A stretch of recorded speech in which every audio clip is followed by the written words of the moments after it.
In today's video, I'm going to teach you how to create TickTick account. By the end, you'll have a brand new account ready to go, and you'll understand exactly what each screen is asking for, so you can move through the process confidently and without confusion. All you need is a web browser and a stable internet connection. Let's start at the very beginning. Opening your preferred browser and heading to a search engine. In the search bar, type the word TickTick. This will bring up results for the official TickTick website, which is the task and time management tool we're using today.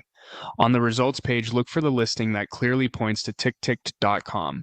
It's always a good practice to double check the URL before clicking so you know you're heading to the legitimate site. You can also glance at the browser's address bar once you arrive to confirm you see the secure lock icon and the correct domain. Go ahead and click the official TickTick result to open their homepage. When the site loads, you'll typically see a clean, modern landing page that explains what TickTick does, organize tasks, set reminders, schedule your days, and so on.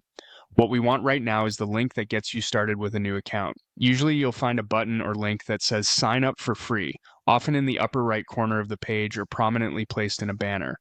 This button takes you straight into the new account creation flow. Click that sign up for free button to continue. You'll be taken to the sign up screen. Here, TickTick will ask for the email address you want to use with your account.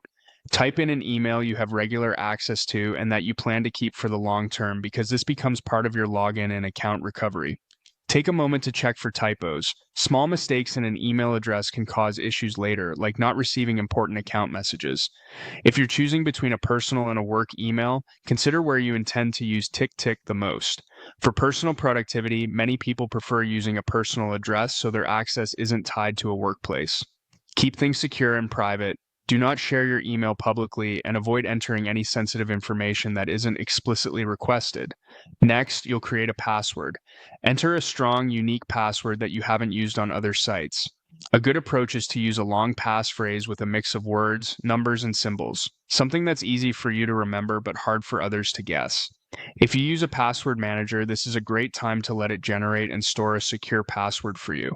Before moving on, double check what you typed. If there's an eye icon to reveal or hide your password, use it briefly to confirm everything looks correct. Avoid using personal details or anything easily guessable. Your goal is to balance security with memorability, and a password manager can make that effortless. Once your email and password fields are filled in correctly, click the Sign Up button. TickTick will process your information and create your account. This may take a moment. If you see any prompts on the way, such as a CAPTCHA verification, simply follow the on-screen instructions. When the account creation is complete, TickTick typically brings you into a short onboarding flow to personalize your experience. This is where you can start shaping the app around your needs from the very beginning, so your to-do lists and workspace feel tailored to your goals. You'll now see a screen that asks you to choose the features you need. Take your time here. TickTick offers tools like basic task lists for getting things out of your head and into a structured plan, reminders to make sure you don't miss deadlines, and calendar views to visualize your schedule across days and weeks. You might also notice options related to focusing and productivity techniques, such as timers or a dedicated focus mode, which can help you block out distractions and work in short, intentional bursts. If you're someone who likes tracking routines, look for habit-related options. These are great for daily practices like reading, exercise, or planning. If you collaborate with others, features that support sharing lists or assigning tasks can be useful. And for those integrating with the rest of their digital life, you may see options related to syncing with calendars or connecting with other tools.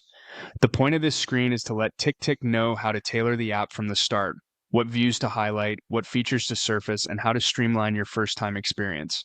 If you're not sure what you need yet, don't worry. You can make your best guess based on your current goals. Are you just looking to make a simple list?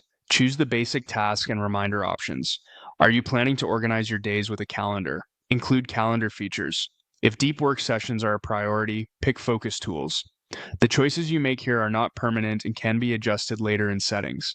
When you're satisfied with your selections, click Continue. This confirms your choices and completes the initial setup. TickTick will use your selections to configure the interface, so what you see next is shaped around what you said mattered most.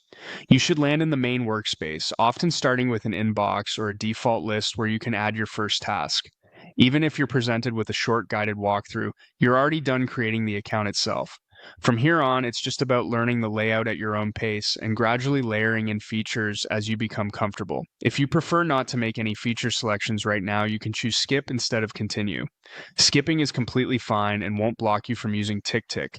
It simply means you'll enter the app with a default setup, and you can explore and adjust features later when you have more time.